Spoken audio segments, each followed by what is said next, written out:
નમસ્તે. Police ભરતીનું cutoff જે છે જાહેર કરવામાં આવેલું છે અને આ કટઓફની અંદર કેટલા ઉમેદવારનો સમાવેશ થયો છે, કટઓફ કેટલું અટકાણું, તેની સમગ્ર ચર્ચા આપણે વિડીયોની અંદર કરશું અને કુલ જગ્યાઓ જે 12,000 છે તે જગ્યાઓ કેટેગરી વાઇઝ કેટલી જગ્યાઓ છે તેની પણ ચર્ચા આપણે વિડીયોની અંદર કરીશું. તો આવો વિડીયોની આપણે શરૂઆત કરીએ.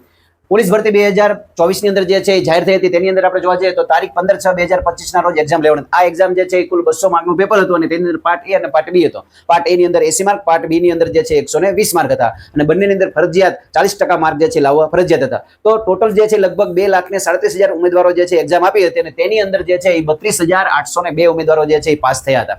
હવે આપણે અહીંયા જોવા જઈએ તો કુલ ભરતી જે છે 12,000 ની હતી અને 12,000 ની ભરતી આપણે જોવા જઈએ તો તેની અંદર જે છે દસ્તાવેજની ચકાસણી કરવા માટે જે છે 2 ગણા ઉમેદવાર કે 24,000 ઉમેદવારોને બોલાવવાના હતા. પણ અહીંયા જે છે એસટી કેટેગરીની અંદર કુલ 2 ગણા ઉમેદવારો મળેલા નથી અને બાકીના જે છે તમામની અંદર 2 ગણા ઉમેદવારોને બોલાવવામાં આવેલા છે. તેમાં જોઈએ તો કે પુરુષો જે છે 17,784 અને ફિમેલ જે છે 4,323 અને 27 જે છે એક્સ આર્મી મેન જે છે. તો એક્સ આર્મી મેન જે છે 27 ઉમેદવારો પાસ થયા છે કે જેને જે છે એ 40% માર્ક પાર્ટ એ અને પાર્ટ 2 ની અંદર મેળવેલા છે. હવે આપણે વાત કરીએ કે અહીંયા એક પણ આપણે જોવું રહ્યું કે અહીંયા જ્યારે પણ ફાઇનલ આન્સર કે જાહેર થઈ ત્યારે અને પછી ફાઇનલ માર્ક જે છે જાહેર કરવામાં આવ્યા હતા. ત્યારબાદ સીસીટીવી જે છે એના ફૂટેજ ચેક કરવામાં આવ્યા હતા અને તેની અંદર જે છે આપણે જોવા જઈએ તો 82 એવા ઉમેદવારો જે છે એ ગેરલાયક ઠેરવાયા છે અને આમને પોતાની જે છે અરજી કરવા માટે જે છે 3/9/2025 સુધીની જે છે તારીખ આપેલી છે અને આની જે પીડીએફ જે છે એ પણ પીડીએફ જે છે એ વેબસાઇટ ઉપર મૂકેલી છે. બીજું આપણે જોવા જઈએ તો કુલ જે છે 22,164 ઉમેદવારોને જે છે દસ્તાવેજ ચકાસણી માટે બોલાવવામાં આવેલા છે અને આ તમામ ઉમેદવારો જે છે ઉમેદવારોની પીડીએફ જે છે મેલ ફિમેલ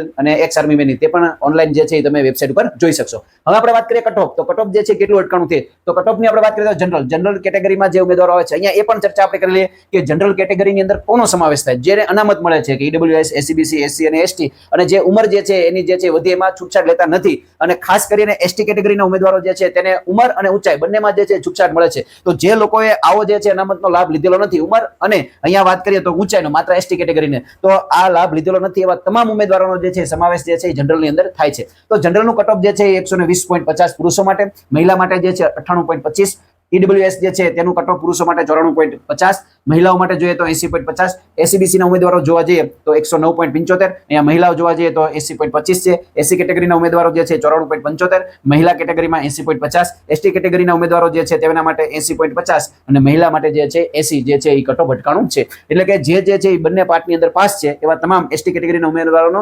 99% જે છે ભરતીની અંદર વારો આવી જશે તેની શું શક્યતા છે તેની પણ આપણે ચર્ચા કરીએ. હવે આપણે વાત કરીએ કે કુલ જગ્યાઓ કેટલી હતી. તો કુલ જગ્યાઓ જે છે 12,000 હતી. 12,000 જગ્યાઓની અંદર હથિયારી, બિન હથિયારી, જેલ સિપાઈ અને એસઆરપી આ ચારે થઈને ટોટલ જે છે જગ્યાઓ હતી 12,000. એની અંદર આપણે કેટેગરી વાઇઝ જોવા જઈએ તો કે જનરલ કેટેગરીની અંદર જોવા જઈએ તો પુરુષો માટે જે 3,688, મહિલાઓ માટે જે છે 1,440 એટલે કુલ જગ્યા જે છે એ બિન અનામત માટે જનરલ જે છે એ જનરલ જગ્યા જે છે એ 5,128 હતી. હવે અહીંયા 2 ગણા ઉમેદવારો જે છે પાસ કરેલા છે. તો 2 ગણા ઉમેદવારો આપણે જોવા જઈએ તો 3,688 ના તમે બમણા કરો, 1,440 એના બમણા કરશો એટલે 10,246 ઉમેદવારો જે છે થાય છે. પણ અહીંયા એવું બની શકતું હોય કે અહીંયા માર્ક જે છે 120.50 કે 98.25 જે એટલા માર્ક હોય તો એવા તમામ ઉમેદવારોને જે છે લઈ લીધા હોય એટલે અહીંયા 10,246 કરતા અહીંયા સંખ્યા જો તો 10,333 છે. એટલે કે સંખ્યા જે છે ત્યાં થોડી આપણને વધારે જોવા મળે છે. એટલે બમણા ઉમેદવારો જે છે એને અહીંયા પાસ કરેલા છે. ત્યારબાદ આપણે જોવા જઈએ તો કે ઈડબ્લ્યુએસ. તો ઈડબ્લ્યુએસ ની અંદર જે છે 1,023 પુરુષો માટે, 370 જે છે મહિલા માટે, 1,393 જગ્યા જે છે એ કુલ જગ્યાઓ છે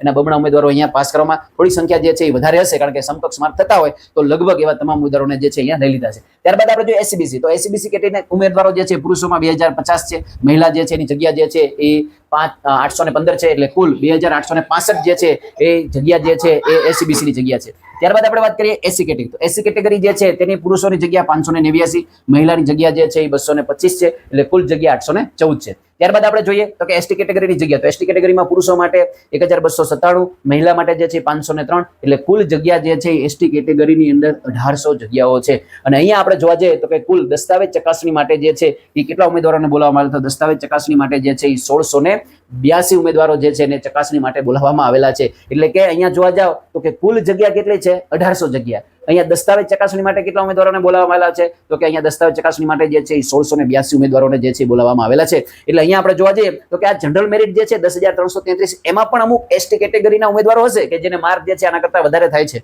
એટલે ત્યાં ઉમેદવારોનો જો અહીંયા જનરલમાં વારો આવી જાય તો ઠીક છે, નહીતર પછી અહીંયા જે છે પોતાની કેટેગરીમાં વારો આવી જશે. એટલે એસટી કેટેગરીના તમામ ઉમેદવારો જે છે જે ક્વોલિફાય થયા છે તેનો 99% એટલે 100% કહેવું તો પણ આપણે કહી શકાય કે તેનો જે છે વારો આવી જવાની પૂરેપૂરી શક્યતા છે. બીજું આપણે વાત કરીએ તો અહીંયા એસસી કેટેગરી, તો એસસી કેટેગરીની અંદર કુલ જે છે એ 1631 ઉમેદવારો જે છે પાસ કરેલા છે અને અહીંયા જગ્યા જે છે એ 814 જગ્યા છે. તો અહીંયા બધાનો જે છે વારો આવશે નહીં, કારણ કે અહીંયા જે જનરલ મેરિટમાં સમાવેશ થયા છે, જનરલ મેરિટમાં સમાવેશ થયા છે એવા અમુક ઉમેદવારો જે છે, કારણ કે અહીંયા બમણા પાસ કરેલા છે, લેવાના છે 1 ગણા, તો બાકી જે ઉમેદવારો લઈ જશે પછી એને પોતાની કેટેગરીમાં લેવું પડશે. એટલે અહીંયા આપણે વાત કરીએ તો કે અહીંયા એસટી સિવાય જે છે બાકીના જેટલા ઉમેદવારો ક્વોલિફાય થયા છે તે ઉમેદવારોને જેનું મેરિટ સારું બનતું હશે એ લોકોનો જે છે અહીંયા પોલીસ ભરતીની અંદર વારો આવી જશે. બાકી એસટી કેટેગરીના 99% જે છે તમામ ઉમેદવારોનો જે છે આની અંદર વારો આવી જશે. બીજું આપણે ચર્ચા કરીએ કે અહીંયા દસ્તાવેજ ચકાસણી માટે જે બોલાવવામાં આવેલા છે તો એની અંદર જે છે એ જે 200 માર્ક છે એની સિવાય અન્ય માર્ક પણ ઉમેરવામાં આવે છે. તો કયા માર્ક? તો રમતગમત, વિધવા, એનસીસી નું સી સર્ટિફિકેટ મેળવેલું હોય, રક્ષા શક્તિ, રાષ્ટ્રીય રક્ષા શક્તિ યુનિવર્સિટી અથવા નેશનલ ફોરેન્સિક સાયન્સ યુનિવર્સિટી જે છે તેની જે ડિગ્રી મેળવેલા હોય તેના પણ જે છે અન્ય ગુણ જે છે ઉમેરવામાં આવે છે. તો આ ગુણ જ્યારે દસ્તાવેજ ચકાસણી કરવામાં આવશે અને આમાં જો કોઈ ગેરલાયક ઠેરવવામાં આવશે તો જે છે એને માર્ક જે છે દૂર કરવામાં આવશે. તો આ તમામ ઉમેદવારો જે છે જે અહીંયા જેને આટલું મેરિટ જે છે થાય છે કેટેગરી મુજબ, આવા તમામ ઉમેદવારોને દસ્તાવેજ ચકાસણી માટે બોલાવવામાં આવેલા છે. તો જે મિત્રોનો આની અંદર સમાવેશ થયો છે તે મિત્રોને ખૂબ ખૂબ અભિનંદન. પણ અહીંયા જે જોવા જઈએ તો ખાસ ગ્રુપ એ અને ગ્રુપ બી સીસી નું જે પરિણામ જે છે જાહેર થઈ ગયું છે તે લોકો જે છે એને ખાતાની ફાળવણી પણ થઈ જશે, પણ ઝડપથી જો એ લોકો હાજર થઈ જાય તો આની અંદર પણ ઘણા બધા ઉમેદવારો હશે તો પોતાની અહીંયા જે છે અરજી પાછી ખેંચશે, તો ઘણા બધાને આની અંદર બેનિફિટ થવાની પૂરેપૂરી શક્યતા છે. બીજું જોઈએ તો કે પીએસઆઈ નું રિઝલ્ટ જે છે જાહેર થયું નથી, તો પીએસઆઈ ની જે પણ 400 સમથિંગ જગ્યાઓ છે તો એની અંદર પણ એના પણ ઘણા બધા ઉમેદવારો આની અંદર હશે, તો એનું પરિણામ જે છે જાહેર થયું નથી. બાકીનું જે પરિણામો જાહેર થયું છે શિક્ષકનું છે, શિક્ષક ભરતી ચાલે છે, ત્યારબાદ સીસી ગ્રુપ એ બી ની જે છે તેની પણ ખાતા ફાળવણી થઈ ગઈ છે. તો આવા ઉમેદવારો જો અહીંયા પોતાની જે છે અરજી પાછી ખેંચી લેશે તો બાકી ઘણા બધા ઉમેદવારોને જે છે બેનિફિટ થવાનો પૂરેપૂરો શક્યતા છે. જે પણ મિત્રો આ વિડીયો જોયો છે તે તમામ પોતાને જે માર્ક મેળવે છે તે કોમેન્ટ બોક્સની અંદર જે છે ચોક્કસથી જણાવજો. આ વિડીયો તમને કેવો લાગ્યો એ પણ ચોક્કસ કોમેન્ટ બોક્સની અંદર જણાવજો. અસ્તુ, જય હિન્દ, જય ભારત.